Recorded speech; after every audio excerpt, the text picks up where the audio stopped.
Welcome everyone to Daf Yomi. Welcome to Daf Yomi 1 week at a time. This is Masechet Zevachim, and it is our 9th class. And today we are going to be learning Daf 58 through 66.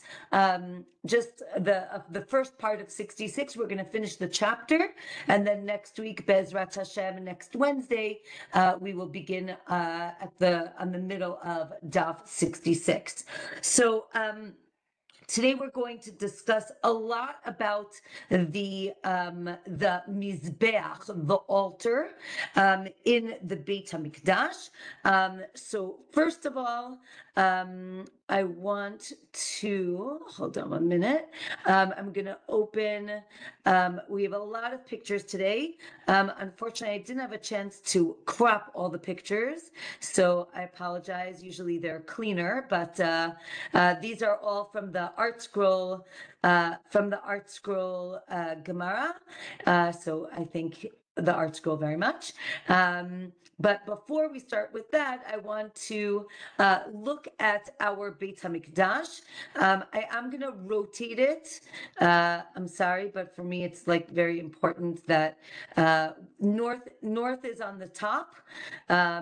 Here, I'll put it back the other way for a minute. First of all, when you walk in, again, you're going to walk in from the bottom of this picture, right? You walk in east and you walk towards the west. That is the entrance of the Beit HaMikdash.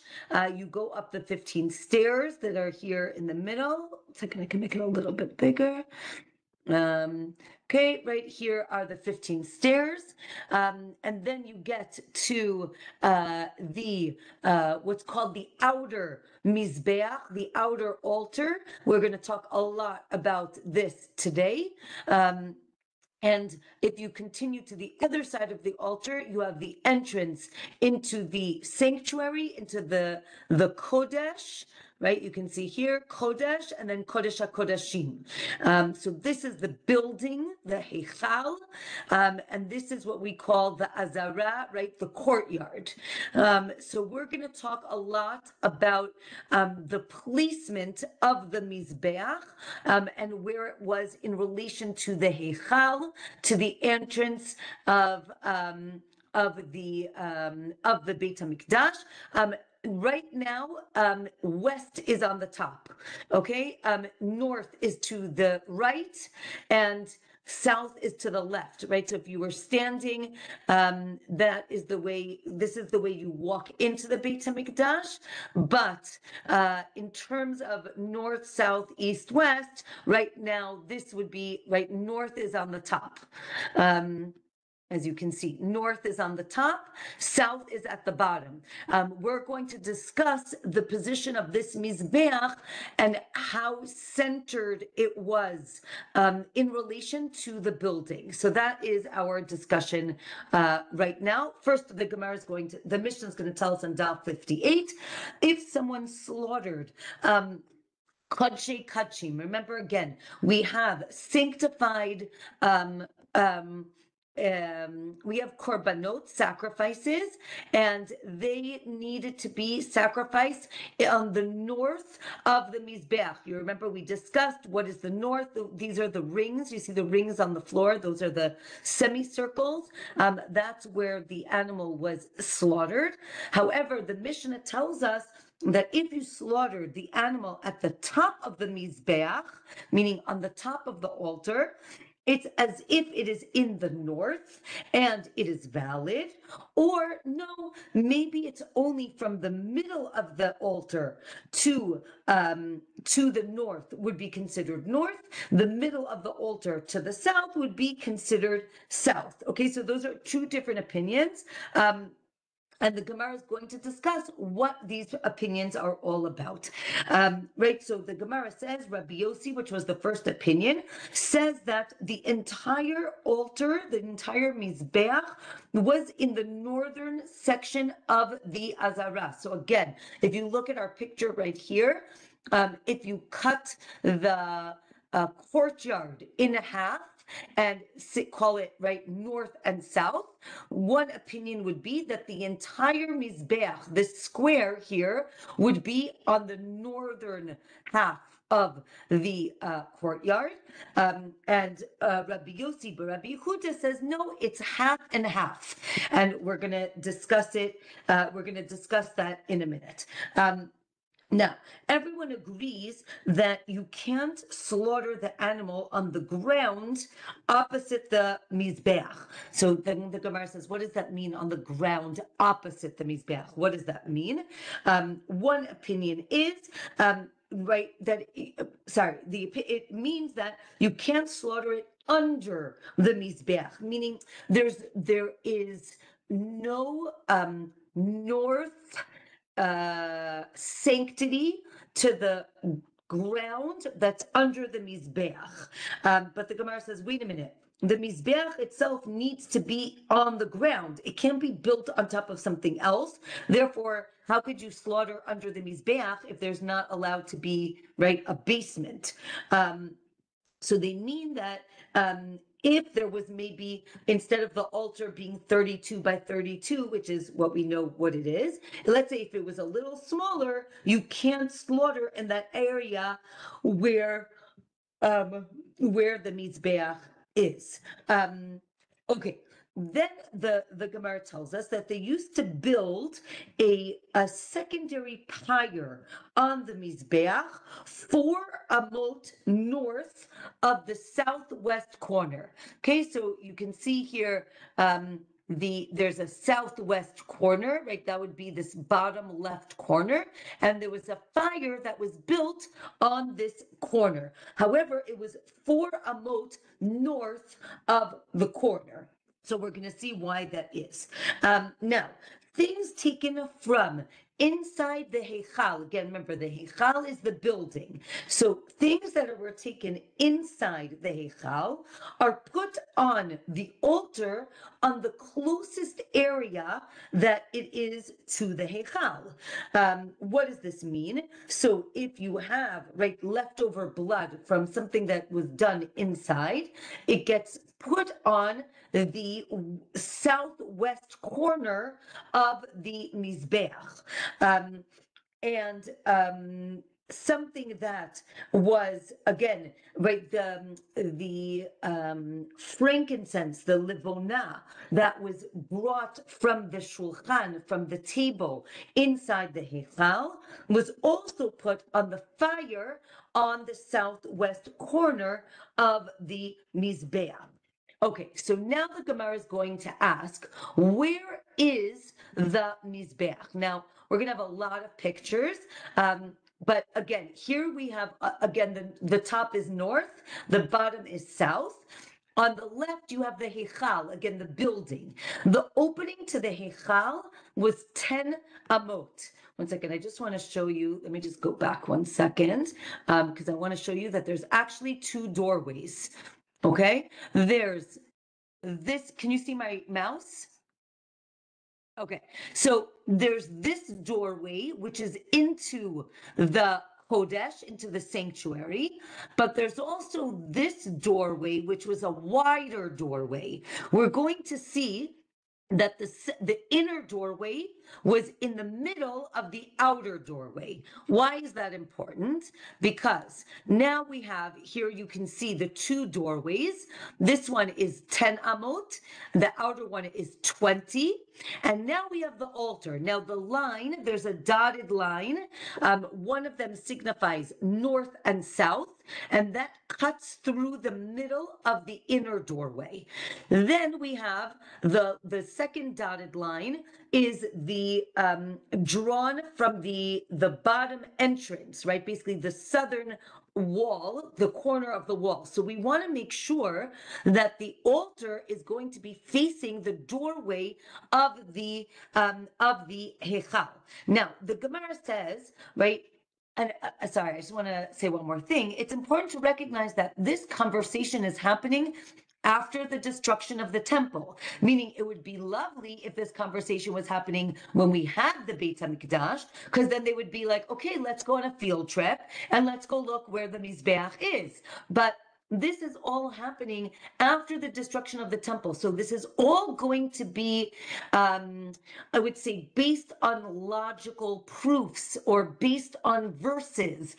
It is not going to be based on once when I went to the Beit HaMikdash, this is where it was. So that's just interesting to understand how we're trying to reconstruct something out of tradition, but the tradition isn't necessarily eyewitness accounts. So I think that that is an important, great comment, Ilanit.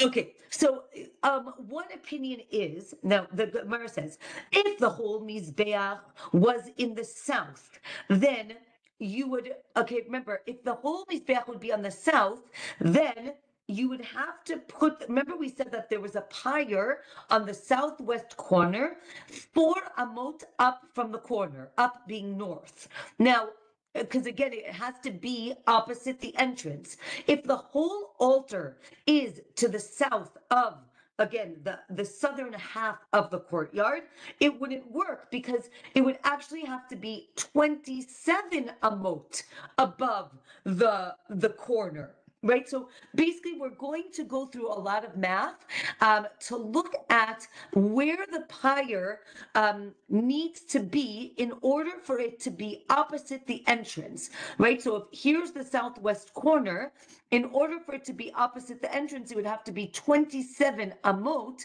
into the altar, which is basically on the other side. So that was opinion number one. Okay, however, okay, now we have a lot of pictures. I'll make it bigger and we'll go through each one. 1 second. Okay, we'll go to B. Okay, let's say that right, if we say that the Mizbeach is, okay, so again, here is again the altar being to the south and wanting it to be, another opinion was that it could be to the outer entrance. You see, the outer entrance is 20. So then it would only have to be 22 amot north. Okay, however, another opinion is that it is halfway. 1 second, let me make it bigger. Okay, what if the altar was half in the north and half in the south? Then you would have to bring the fire 11 amot up if it was going to be opposite the inner door. But another opinion is that it could be opposite the outer door. And now here you have 6, right? 6 amot to be opposite the outer door. That's already close, even though remember we said 4. So how did we get 4? So the Gemara says, well, we'll get to 4 in a minute. Another option, again, so we had the Mizbeach is all the way on the south, and then the fire would have to be really high. The Mizbeach was in the middle, and then that seems to be okay. Or the Mizbeach was all the way in the north, and if it was all in the north, now you actually have the it's you only have those 4 amot. Hold on a minute, but it's in the opposite, right? It's in the opposite direction. So, right, if you brought it up 4 amot, now it's past the doorway. So that doesn't work. And now the Gemara says, okay, let's say that the altar was all the way to the north, but, right, you can see that it gives you all the different, right, each amma was another part of the Mizbeach, and you see here that that it could actually end up right at the corner. Okay, the next Okay, the next idea was what we said before, that it could be within four, meaning the altar being halfway between north and south, and then it would be four. But again, we said six. So where's the six? So the four of the Mishnah doesn't include one amma of the base and one amma of the sovev, and therefore that's another two amot, and those two amot plus the four on top gives you right six, or gives you the four amot that we mentioned before. Okay, the next discussion is the kior, right? The kior was the water. I don't want to use the word fountain, but water utensil, that it was where the Kohanim wash their hands and feet. And there's a discussion where the kior was, right? Was the kior, it says that the kior needs to be between the Mizbeach and the Mikdash, right? The building. So what does that mean between the Mikdash and the Mizbeach? Again, it could be in front of the door. It could be to the south of the door. So again, if the Mizbeach was to the south of the Heichal, so then the Kior can be on the south between. Again, this is like diagram C. If the altar is to the south, the kior can be between the altar and the entrance to the Heichal. If it was, and here again also, if it's to the south, if it's to the middle, it could still be to the south of the Mizbeach in between the entrance. And if it was, hold on a minute, and if it was all to the north, again, we can construct a case where it would be right below, between the entrance and the Mizbeach. Here again, right, more pictures of where the kior was placed in terms of between the Mizbeach and the entrance, whether it is above or below. Okay, if the Mizbeach is broken or not whole, if any animal was slaughtered at that point while it was broken, it is invalid, and this is based on a verse. And also sanctified animals at the time would also be invalidated once the Mizbeach was broken or not whole. Okay. Now, what about things that were sanctified before the altar was destroyed, and then it was destroyed, and then it was rebuilt? So maybe that's not the case. Maybe the case is that it was damaged, and then it became damaged again. If the inner altar was removed, you can burn the ketoret there, but we need the outer altar for the blood. Now, the Navi tells us that Shlomo, right, King Solomon, sanctified the whole courtyard, and the Mizbeach of Moshe was too small. So here's a picture of the Mizbeach of Moshe.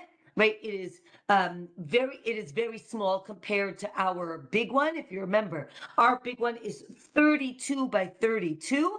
The altar of Moshe was either 5 or 10 amot. Right. So first the Gemara says, wait a minute, it didn't fit all the animals that Shlomo brought, and the Navi talks about the thousands of animals that were brought in the consecration of the new Beit HaMikdash. one opinion was that, again, that it was 5 amot wide. Another opinion is 5 was actually the radius and not the diameter, even though it's a square, but meaning from the halfway point to the end. And therefore it was really 10 by 10 and not 5 by 5. But still, it is smaller than the Mizbeach that Shlomo built. Okay, then hold on a second. We have more pictures. Here is another diagram of what it looked like in terms of, again, it's parallel to the Mizbeach that we have. So again, you see there's a foundation. There is the sovev, right, the red band that demarcates upper from lower. Yeah, hold on a minute. Let's do more pictures. I think, okay, I think we've done that already. Okay. Hold on one second. Let's go back to our discussion. Okay. Daf 60 tells us about the sanctity of the Azara, of the courtyard of the temple, right? Shlomo, again, we said that Shlomo's Mizbeach was large, but again, there were so many animals that even then it was too small. Therefore, they sanctified the floor of the courtyard. And that's why, if you remember, we learned in Masechet Psachim that when they finished sacrificing all of the Pesach sacrifices, they would actually, there was a lot of blood on the floor. They would actually scoop up some of that blood and put it on the Mizbeach. This actually shows that the floor of the courtyard is not sanctified because it's showing that they had to actually put it on the Mizbeach. So the Gemara agrees with that. If the we said if the Mizbeach, if the altar is damaged, you cannot eat the leftover of the Mincha, of the grain offering, which we're going to talk about in a little bit. So too, any meat that's left over can't be eaten. You can't even eat Maaser Sheni in Jerusalem. Now, as long as there's no Beit HaMikdash, you cannot eat from Maaser Sheni money. A Bechor, right, the firstborn of the animal, can't be eaten when there's no Beit HaMikdash because you need to put the blood on the Mizbeach. Bikurim, right, the first fruits that are brought on Shavuot are also not brought when there's no Beit HaMikdash because, again, they need to be placed near the altar. And this is because it's a verse that links Maaser Sheni to Bechor, therefore both of them need the Beit HaMikdash. Okay, and now there's a discussion which we have seen previously, which is what's called Kedusha Rishona, the initial sanctification or sanctity of Har HaBayit, of where the temple was, the Temple Mount. Is it forever? And therefore, even after the destruction of the temple, there is still sanctity? Or there's only sanctity when there is a temple, but when there's no temple, there is no sanctity. So again, the Gemara says, well, if it's forever, then you should be able to bring certain things now. And if not, then that might be the reason that we don't bring these types of, again, they're not really sacrifices, but they are things that are sanctified. Okay, the Gemara says, no, for the things that you're mentioning need the Mizbeach, and it's not about the sanctity of the Temple Mount, it's about needing the actual temple. In the desert, when the Mishkan, the tabernacle, was folded up, all of the sanctified animals that were going to be slaughtered became invalidated because now there's no Mishkan. They folded it up. Or, no, you can eat the meat of the sacrifices. And this shows that kadshe kalim, again, meat from sacrifices that can be eaten by the owners, don't actually need the Beit HaMikdash. Or, no, right, maybe this is about kadshe kachim, again, things that are either burnt or only eaten by Kohanim. When there's no Mizbeach, they are invalid. But if there is a Mizbeach, you can eat it, even if the curtains, right, the curtains are symbolic of the walls of the Beit HaMikdash, aren't up. So even when it's traveling, it's still called an Ohel Moed, right? The tabernacle was still called an Ohel Moed. Therefore, you can still eat the meat, even though they were traveling. Again, remember, in the desert, the Mishkan folded up and went with them wherever they went. Okay, we're now on Daf 61. The Mizbeach of Shlomo, the Mizbeach of Shiloh was made of rocks, and it was made of rocks, and there were actually 3 different altars that were made from rocks, and it mentioned that the fire lasted on this altar. In Shiloh, it was the copper mizbeach, but it was filled with rocks. In the desert, the altar of Moshe was hollow in the middle, and it was filled with dirt. This way, whenever they picked it up, they could move it. When they got to Israel, they took the same altar, but they filled it with rocks.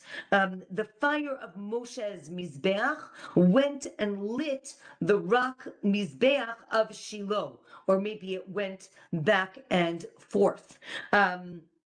Okay, and then it talks about the fact that when the Jews returned to Israel after the Babylonian exile, they added 4 amot to the south and 4 amot to the west because they needed more space on the Mizbeach.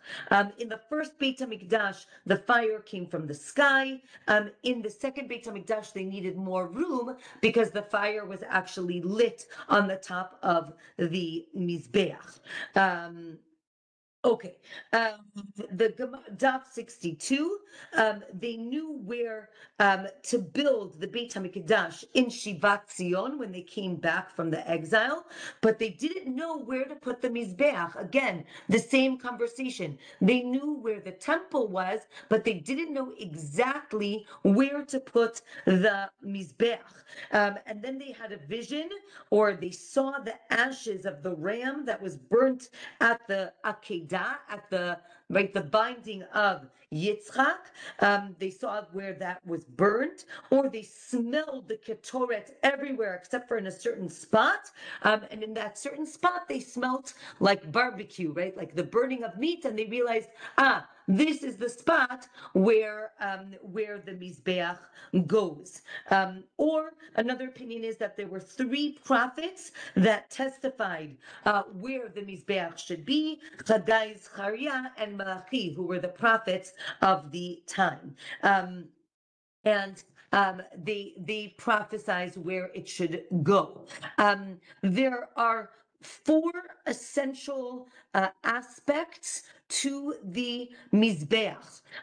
It needs to be square, it needs to have the foundation, it needs to have the ramp, and it needs to have the corners. All of those are essential, but the exact height, length, and width are not essential, meaning it didn't exactly matter the exact dimensions.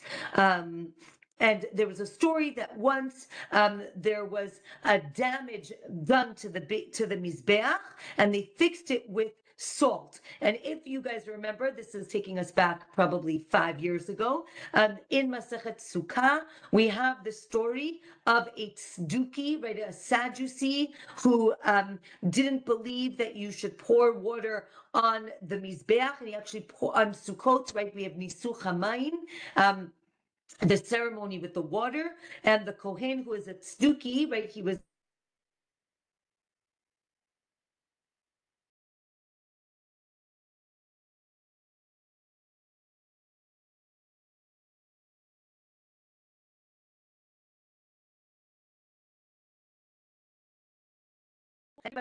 some would think, why are you throwing your etrog? You're ruining your etrog. Maybe it was the last day and they didn't need it anymore. It's not clear, but they threw it at the Kohen, and it actually broke part of the Mizbeach.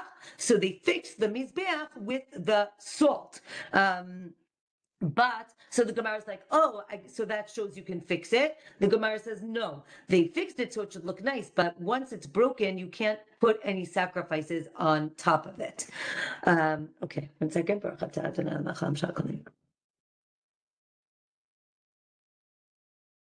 Okay.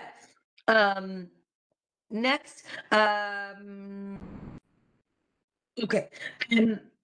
There were so Gemara now describes the Mizbeach, that there was a decorated piece between the two corners, not where the Kohanim would walk, or maybe that was where they would walk,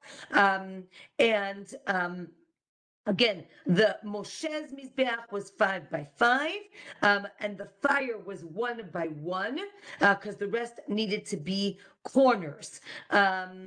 Okay, and as we said, right, there were legs for Moshe's Mizbeach, and then there was the ramp, which we discussed what the ramp looked like.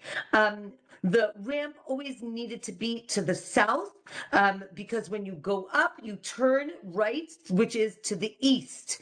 The Yam Shel Shlomo was a huge basin of water, not to be confused with the Kior, which was smaller, but the Yam Shel Shlomo held water, and the base of it was 12 oxen, 3 facing in each direction, and that was always to the right of the Mizbeach.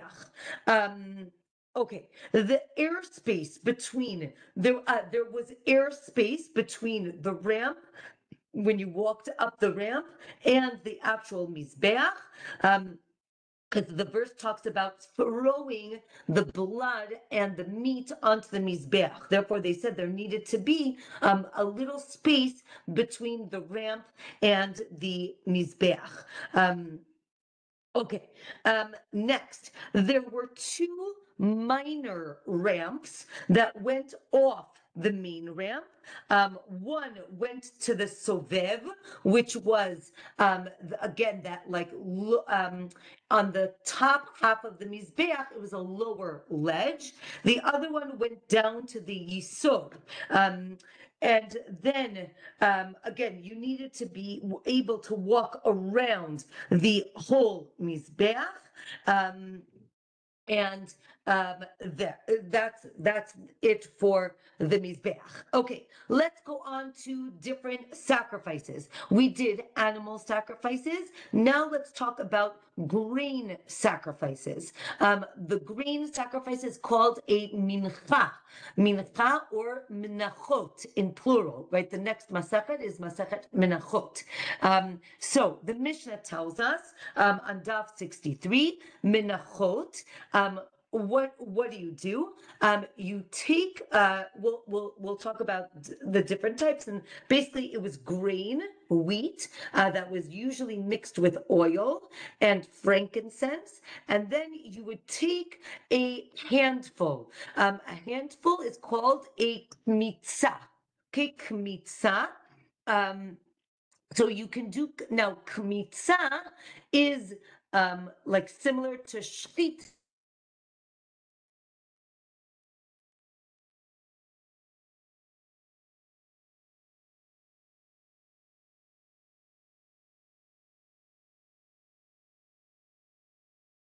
But you're removing part of the. Can you hear me? You're breaking up. Okay. Oh my gosh. Wait, it's green now. Okay. Hold on 1 minute. Let me make sure no one's online. 1 minute.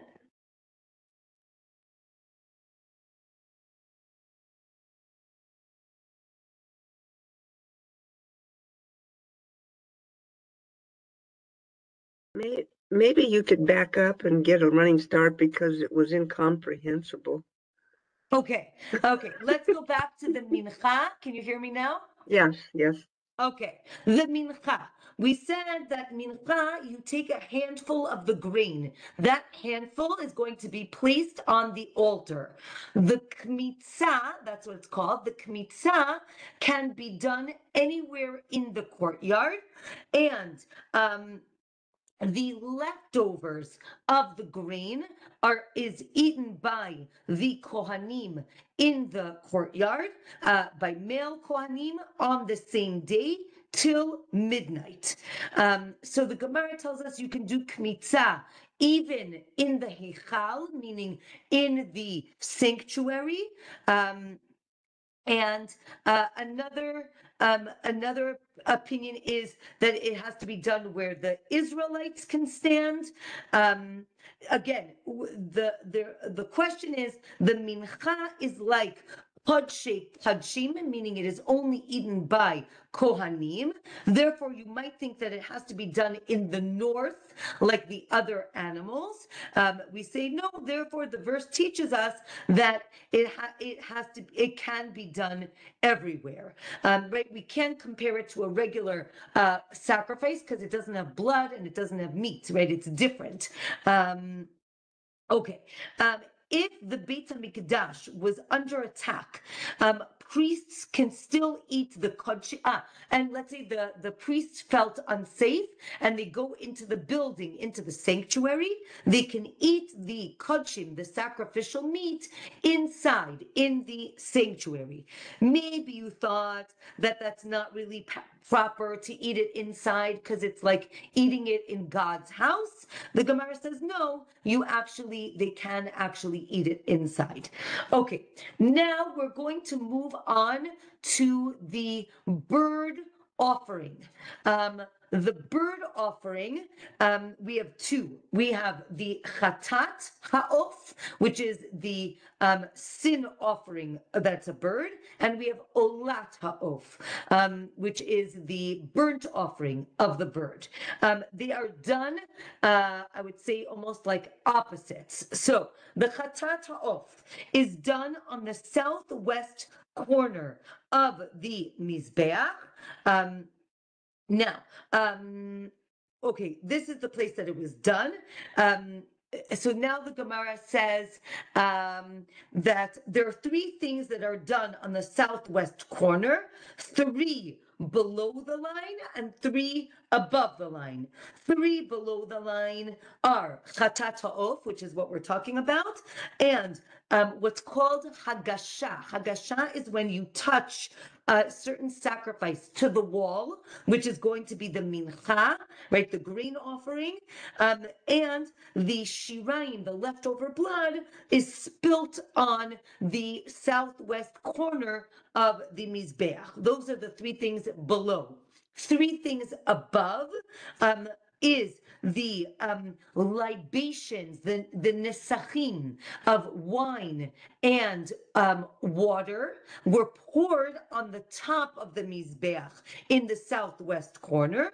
The olat ha'of, which is the bird burnt offering, was usually done on the southeast corner. But if for whatever reason the southeast corner was busy, they could do the olah of the bird on the southwest corner, but it had to be on top. As we said, when a Kohen went up the Mizbeach, he made a right, and then he walked all the way around the Mizbeach till he got to the southwest corner. Okay, so that is except for the three times when we use the southwest corner, then the Kohen actually went up the ramp and made a left as opposed to a right. So it's important to realize generally they always went to the right, except for when doing these things, they went to the left. Okay, the Gemara explains the source for each one of the things that we just said, right? Just like the green offering, the Mincha, is done on the southwest corner, so too the Chatat Ha'of is done on the southwest corner. The verse connects these two things, right? It says before God in the Mincha, and therefore the Mincha, the vessel that it's in needs to touch the southwest corner.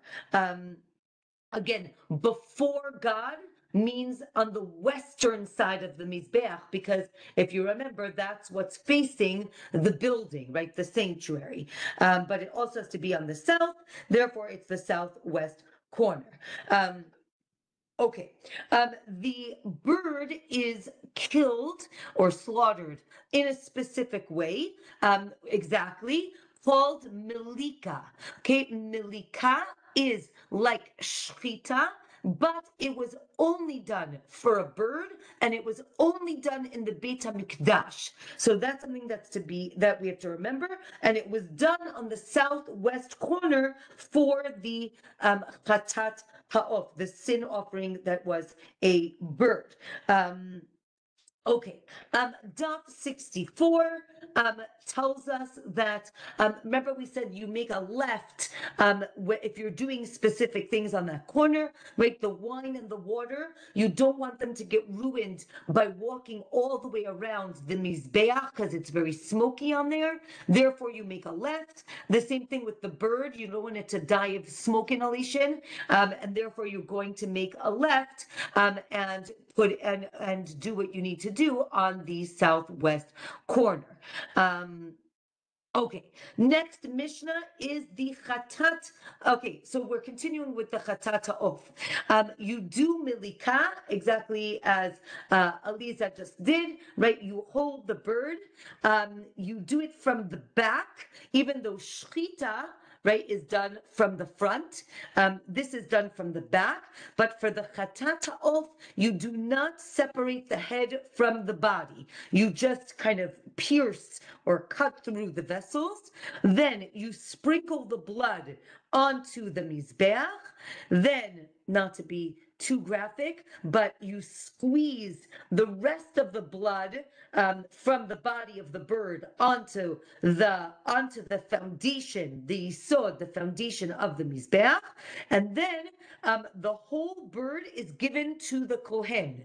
Okay, remember the chatat ha'of, a regular chatat, a sin offering, part is put on the altar, but the meat is eaten by the kohanim. So the same thing here with the chatat ha'of, with the bird, the blood is put on the altar, but the bird itself is eaten by the kohanim. So now the Gemara explains, because the leftover blood has to go on the foundation, it proves that the sprinkling, which is the first part, has to be done on the lower part of the Mizbeach. Otherwise, you wouldn't be able to reach it. The Gemara explains how they held the bird. They held the wing with 2 fingers and the legs with the other 2 fingers, like kind of like over their hand. And then they would do malika. Everything was done with one hand. They said this is the hardest thing that they needed to do in the Beit HaMikdash. The Gemara says, well, wait a minute, aren't there other things that are hard? The Gemara says, yes, there are other things that are hard, but this one is the hardest thing of all. Okay, that is the Chatat Ha'of done at the bottom of the southwest corner. Now we're going to do Olat Ha'of. Olat Ha'of was the burnt offering of the bird. So the Mishnah tells us that the Kohen would go up the ramp and turn right. Now he's at the southeast corner. He's going to do Malika. This time he is going to cut off the head of the bird, and then he's going to squeeze the blood on the Mizbeach. Now he has the blood of the head and the blood of the body. So he's going to squeeze the head onto the Mizbeach and then put salt on it and throw it up onto the fire.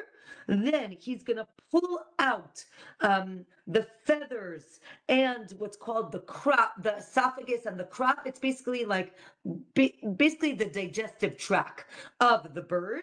And then he's going to throw that down to the Beit Hadeshen, where they collected the ashes. That goes down. And then, because that's, I think, seen as like the intestines, it's like gross. So that, I'm just adding that. But that's what I think, that it doesn't go on the fire because it's not a very nice smelling thing. So that goes down on the floor. Then he opens up the body of the bird, but does not separate it into two pieces. He puts salt on it and throws the whole thing onto the fire. Now, the Mishnah tells us that if he did separate the body into two pieces, that's okay. Even though he shouldn't, if he did, that is okay. If he didn't take out the crop, again, the crop is like the stomach, the crop or the feathers, or he didn't salt it, that is invalid, and he has to do it again. Now the Gemara says, if he didn't separate the body when he should have with the olah, or he separated the chatat when he shouldn't have, so then that would be invalid, meaning you have to do exactly the way it's supposed to be done. But what again, so that's first of all for the body. Now what if he didn't do the application of the blood properly? So let's say if he squeezed the body, if he didn't do the body or the head properly, it's invalid. But the Gemara basically says that he has to do the blood of the body as opposed to the blood of the head, maybe is a little bit less essential, though the Gemara is going to discuss that. Since we're talking about chatat ha'of and olat ha'of, we remember the chatat needs to be done lishma, with the proper intention, because it's coming to atone for a sin.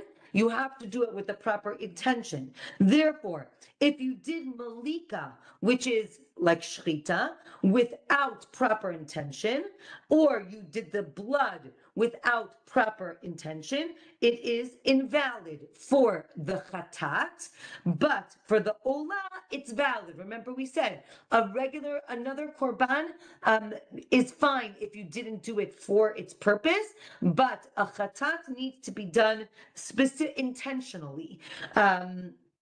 Okay, and now again, it's going to be parallel to the conversations we've learned already. Remember our concept of pigul, right? So improper thought, either the wrong time or the wrong place. This is going to be exactly parallel to what we learned with the animals, right? Just like animals, the same thing applies to the bird offerings. So now the Mishnah is going to speak it out.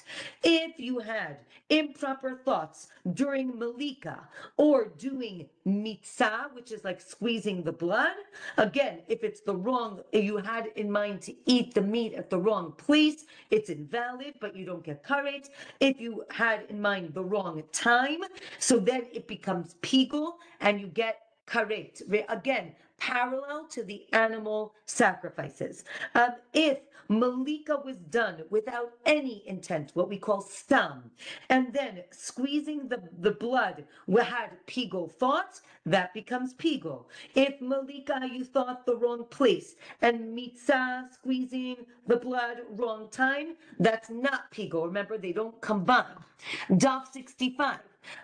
If part was done lo lishma, right, not with the right intention, and part with pigul, then it's not pigul. Remember we said in order for it to be pigul, everything else had to be everything else had to be done properly. Okay, I see Leah just asked a question about intention. It's a great question. People do not know. And it's basically up to the Kohen to admit that he had improper intention. Again, only God knows, which is why the punishment is karet, right? Karet is something that God gives, not people, because people don't know what people are thinking. Okay. Yes. Hold on, I lost my train of thought. Okay, back to Pigul. Let's say you had the wrong, you had improper intentions for one kazait, an olive amount for the wrong time, and an olive amount for the wrong place. That is invalid. Half a kazait for the wrong time, half a kazait for a wrong place, also invalid, but not Pigul. If you had one kazai wrong time and one kazai wrong place, that is pigul because you originally had one kazai of wrong time. Or no, it's invalid, but not pigul. Because remember, we said one opinion is that as long as you had pigul thoughts first, it becomes pigul. Another opinion is if you have other messing up, other bad intentions, it's not pigul. And the last thing that we learned when we talked about pigul as well is that you cannot combine intentions about burning with intentions about eating the meat. Both of them affect pigul, but separately, not together. Okay, now the Gemara explains, you can bring one bird as an olata oath, even though we didn't learn it yet, but even though in general it was brought with two birds.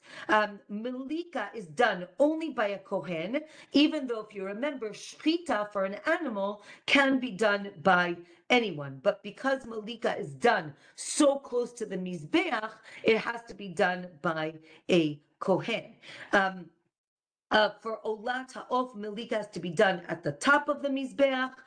We said from the back of the neck, even though for an animal, it's done from the front.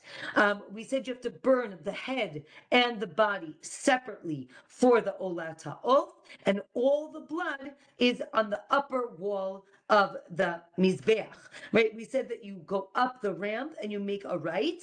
This is the southeast corner.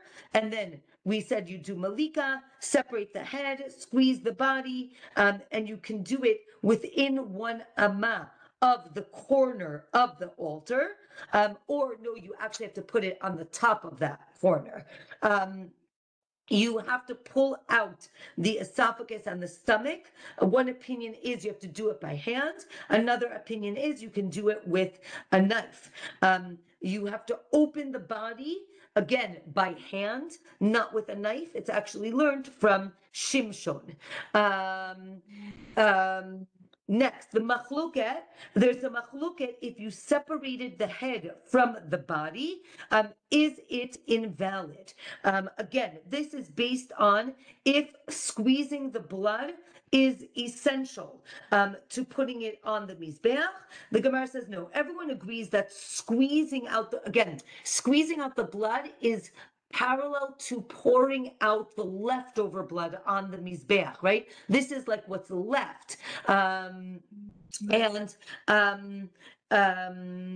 Yeah, so then another machloket is if you cut through a majority of the flesh of the bird, is that essential or not, right? And it talks about you're cutting through the back of the neck and you get to, you have to separate, right, again, there are what are called two signs, right? You have the trachea and the esophagus. For shchita, you need to cut both of those simanim. So one opinion is that for the chatat, you only need one siman. For the olah, you need two simanim.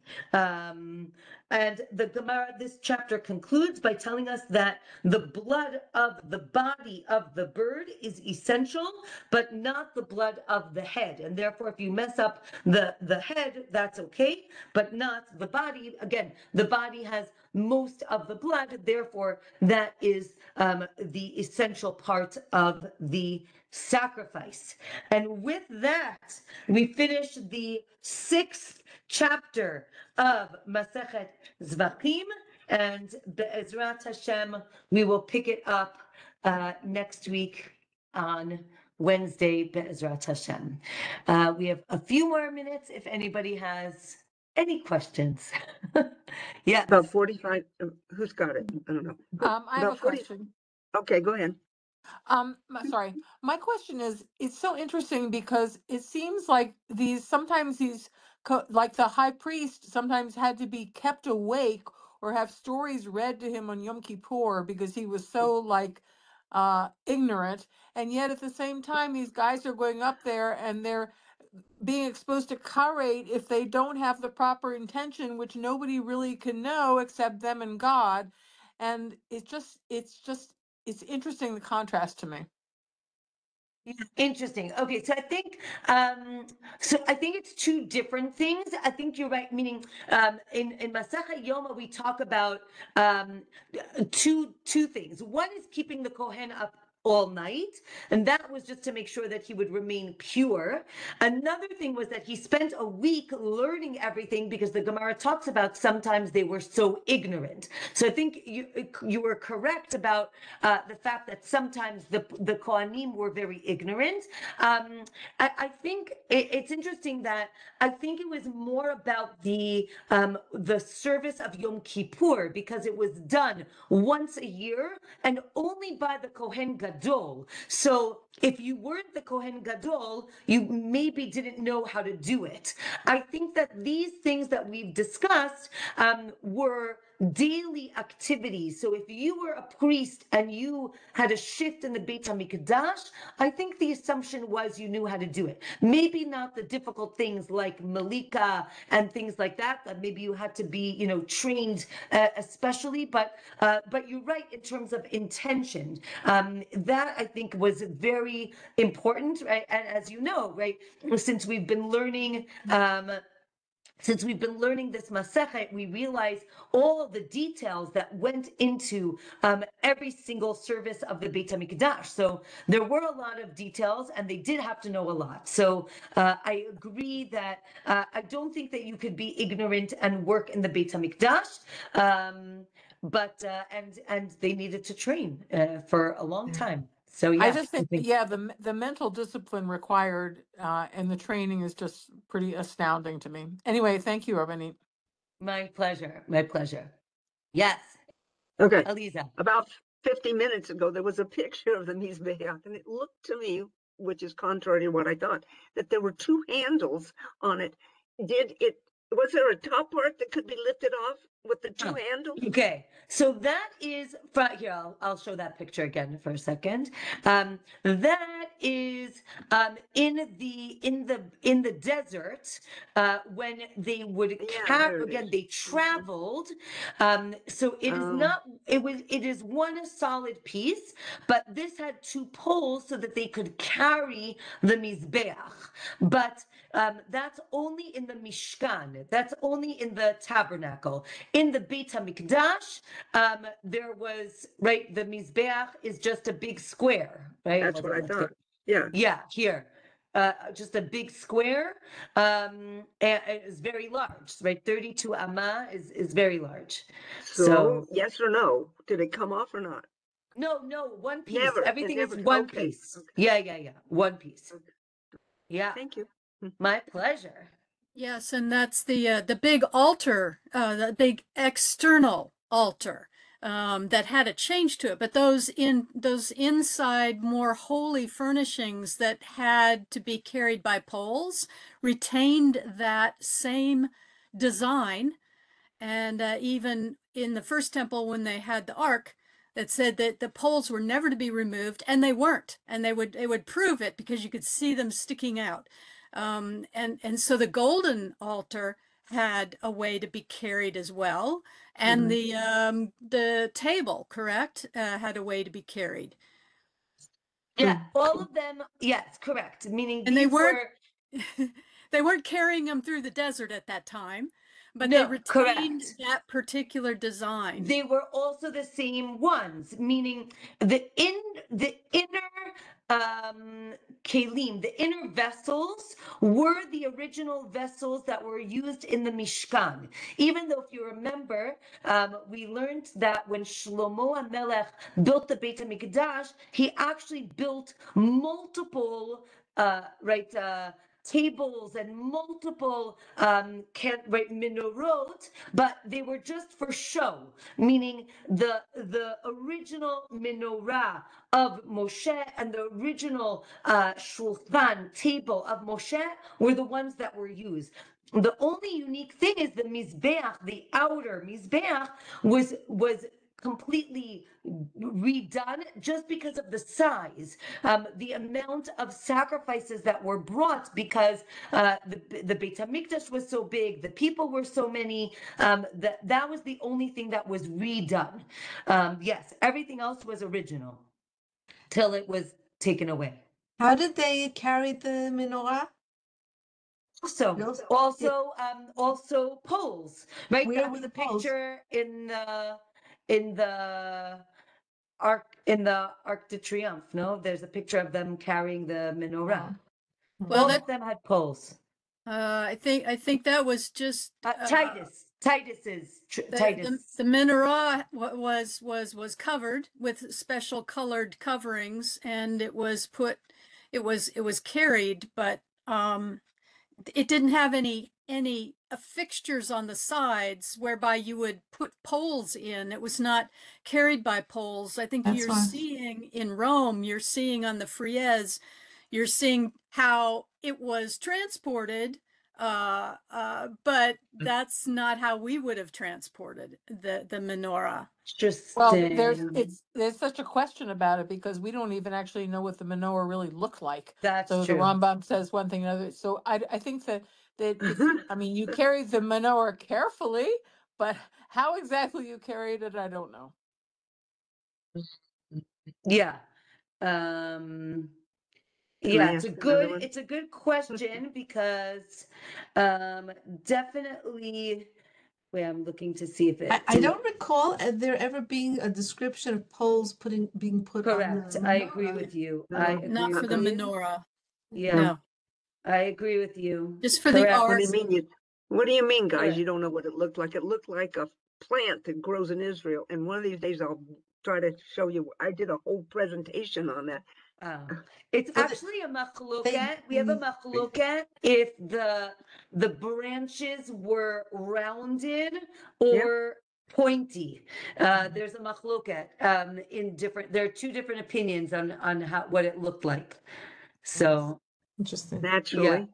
yeah. You remember Yeah, remember the picture you had of the Mizbeach, and on the north side that looked like metal, and you say that's where the sacrifices were.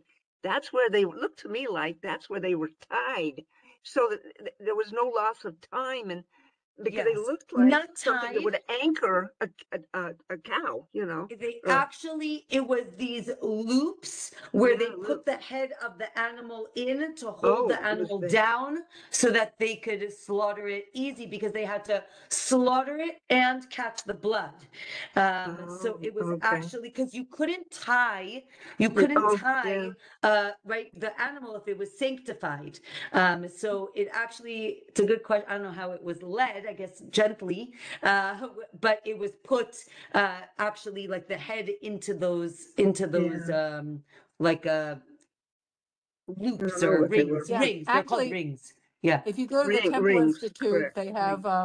they have really great dioramas and really great layouts of how everything was done. It's much easier to visualize, I think, when you see it in 3D.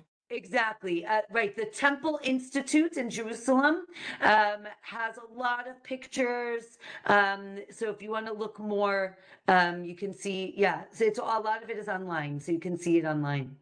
Yeah. You know, we could go on for an hour with this. You better say goodbye. All right. No, Have a Chodesh great. Tov. I just wanted Chodesh Tov. yes. Bye, Oh, Yes, listeners. Chodesh Tov. Very soon, I Friday. wanted to Chodesh say Tov.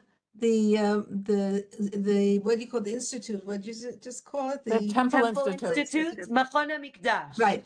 So they created a menorah, and it's on display out, in the old city. Yes. Yes. But you know what? It's Exactly. not there right now. The last month or so that I've been in the Rova, it's not there. I don't know what they've Really? done with it. No, they've put it somewhere. I don't know why. Maybe they're fixing it. Maybe they're moving it. But it makes the whole center of the Jewish quarter look kind of sad because there's this empty case. Like somebody Interesting. moved all How the about Maybe for they're furniture. moving it down safeguarding, for just to Hanukkah. safeguard it? The case is empty? No, the case It's is there, but it's empty? the case is there but empty, and I have no idea why. None. Whoa, But it's been that way mystery. about a month. And I haven't Wow. read anything about it, so I'm assuming it's nothing nefarious, but it's definitely not there. Interesting. Yes. All right. Wishing everyone a Shabbat Shalom. Thank you, And a Rabbanit. Chodesh Tov to be continued next week. And the Okay. Machon Ekdash also has all the parts of the Ktoret. It has all the Nachon. on display. So very interesting. Yeah. All right, be Bye. safe. Okay, bye-bye.